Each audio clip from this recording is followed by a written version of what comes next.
Hai, apa kabar? Nama saya Nico Omariongkere, VP Research and Analysis dari PT Valbury Asia Futures. Welcome to Valbury News. Hari ini saya akan menyampaikan laporan research terbaru kami mengenai Has Gold's Time Come, di mana kita akan melihat bersama-sama apakah sekarang sudah tiba waktunya untuk membeli emas. Oke, dalam video komentari pekan ini saya akan coba menjawab pertanyaannya, apakah waktunya sudah tiba di mana emas akan kembali mengkilap? Dan seperti Anda bisa melihat di gambar ini, memang sangat mengkilap ya. Nah, apakah itu akan terjadi dalam waktu dekat ini atau bahkan kita harus nunggu lebih lama?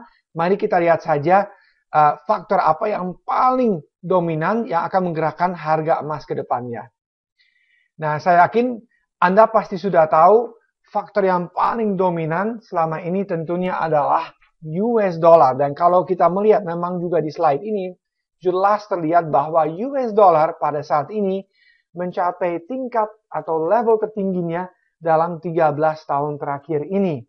Nah, kenapa dolar Amerika Serikat begitu kuat? Tentunya kita melihat bahwa quantitative easing atau stimulus moneter yang dilakukan oleh The Fed itu telah berhenti, sedangkan bank sentral yang lainnya seperti misalnya di Uni Eropa dan juga di Jepang itu masih melaksanakan QE pada saat ini. Oleh karena itu, mereka shifting semuanya ke US dollar. Kedua juga kita melihat isu yang sudah lama berkembang adalah bahwa suku bunga akan naik di Amerika Serikat. Tentunya ini sangat jauh berbeda juga dengan bank sentral yang lain. Contoh yang paling mencolok tentunya adalah ECB yang pada hari Kamis pekan ini akan memutuskan apakah mereka akan mempertahankan deposit rate di tingkat yang sama atau justru akan menurunkannya dari 0,20 negatif ke 0,30 negatifnya juga. So, kita akan melihat saja jika memang itu terjadi, jangan-jangan dolar justru akan makin kuat dalam jangka pendek ini. Namun, kita melihat juga secara teknikal, meskipun dolar memang sangat kuat, tetapi pertanyaan berikutnya adalah sampai sejauh mana sebetulnya? Karena kalau kita melihat di chart ini, chart daily, ada beberapa hal yang sangat menarik menurut saya. Pertama kita melihat selama dolar itu naik, sebulan terakhir ini kita melihat bahwa RSI atau Relative Strength Index menunjukkan semacam bearish divergence di mana ada diskrepansi atau perbedaan di antara harga yang masih naik, namun indikator ini justru flat. Jadi sekali lagi ini bearish divergence perlu diperhatikan jika misalnya tidak berhasil breakout RSI ke atasnya, bisa jadi bahwa dalam waktu dekat ini justru dolar akan kembali koreksi. Kedua juga kita melihat di MACD atau Moving Average Convergence Divergence, kita melihat bahwa hampir saja ada dead cross. Artinya ini juga sinyal sell. Belum memang, tetapi bisa saja terjadi. Dan ketiga kita melihat juga sangat menarik, jangan-jangan ini juga dalam waktu dekat akan membentuk double top, di mana terbentuk dua puncaknya di level yang hampir sama. Ini juga biasanya merupakan sinyal yang negatif. Dan keempat juga perhatikan, pekan ini juga selain pertemuan ECB ada data yang lebih penting lagi menurut saya adalah NFP atau Non-Farm Payrolls yang selalu ditunggu-tunggu oleh semua pelaku pasarnya, di mana perkiraannya adalah NFP akan turun dari 271.000 ke 200.000. Jadi ini mungkin saja akan menekan US dollar. Kita melihat nanti aja reaksi pasarnya karena kita tidak pernah tahu meskipun data itu baik atau buruk, bisa saja reaksi pasarnya berbeda dengan pandangan kita sendiri. So, we'll see. This week is very important. Minggu ini menurut saya sangat-sangat penting untuk arahnya US dollar ke depannya karena selain ECB yang akan ada pertemuannya hari Kamis ini, kita juga ada NFP atau Non-Farm Payrolls pada hari Jumat mendatangnya. Nah, ini juga ada indikator yang mungkin Anda belum pernah dengar. It's called the Z-score. Nah, Z-score ini apa sih? Nah, Z-score ini mengukur kekuatan US dollar terhadap 6 mata uang utama yang membentuk dollar index. Nah, 6 mata uang ini seperti apa? Ada Euro, Pound Sterling, Japanese Yen, Canadian Dollar, Swiss franc, dan juga Australian dollar. Nah, kalau kita melihat Z-score pada saat ini memberikan sinyal jual. Dan ini jarang sekali terjadi. Kalau kita melihat sebelumnya Z-score ini memberikan sell signal pada tahun 1982. Setelah itu kita melihat memang turun. Dan juga pada tahun 1985. Di mana US dollar index juga turun secara signifikannya. Nah, sekarang juga ada sell signal di Z-score. Kenapa demikian? Karena US dollar pada saat ini overbought atau jenuh beli terhadap 6 mata uang utama. Nah, kalau itu terjadi biasanya kita melihat memang ada koreksi. Apakah itu koreksi yang dalam sekali atau memang koreksi hanya dalam jangka pendek saja? Nanti kita perlu melihat lebih lanjutnya. Dan itu juga akan ditentukan tentunya pertengahan bulan ini kita melihat bersama nanti ada FOMC meeting. Apakah suku bunga yang sudah lama-lama dikatakan akan naik, benar-benar naik atau tidak. Nah, kenapa kita melihat ini dolarnya memang cukup kuat belakangan ini. Tadi saya sudah sebutnya karena quantitative easing berhenti. Juga ada isu bahwa suku bunga akan naik. Nah, semua pelaku pasar menganggap ini, dua hal ini sebagai tanda untuk membeli US dollar dan meninggalkan currency yang lain. Jadi kita melihat sebetulnya selama setahun setengah terakhir ini apa yang terjadi adalah pelaku pasar memutuskan buy US dollar dan sell currency yang manapun juga. Pokoknya selain US dollar. Nah, ini bahaya sebetulnya, terutama untuk Amerika Serikat. Dan oleh karena itu juga saya pikir US dollar meskipun masih bisa menguat dalam jangka pendek ini, saya pikir tidak akan terlalu jauh menguatnya. Kenapa demikian? Ada dua hal besar yang justru akan menahannya.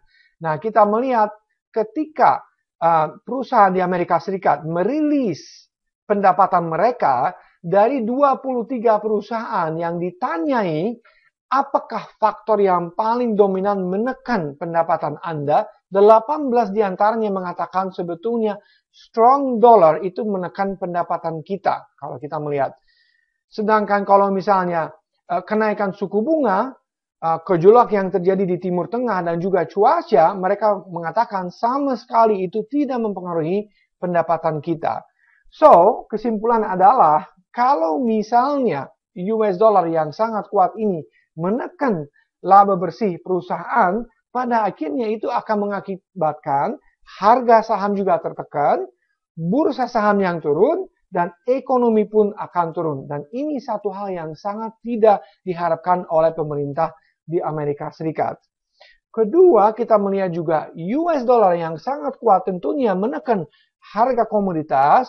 Oleh karena itu, tidak terjadi inflasi, tetapi malahan deflasi yang makin terjadi di Amerika Serikat dan juga kita melihat di Eropa dan juga di Jepang.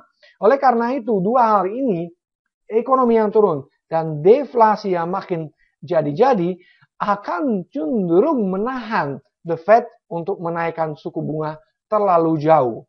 Oleh karena itu juga kesimpulan adalah jangan-jangan kita sudah melihat kenaikan US dollar yang paling banyaknya dan ke depannya tinggal sedikit saja mungkin ruang kenaikannya. Kita melihat ke belakang juga ini chart yang saya sangat suka. Saya pernah tampilkan sebelumnya juga kalau nggak salah di dalam presentasi yang lainnya. Kita melihat sebelumnya bear market sebelumnya kita turun jauh sekali dari sekitar 163 sampai 77. Lalu kita naik lagi dan meretrace hanya 50% sampai 120.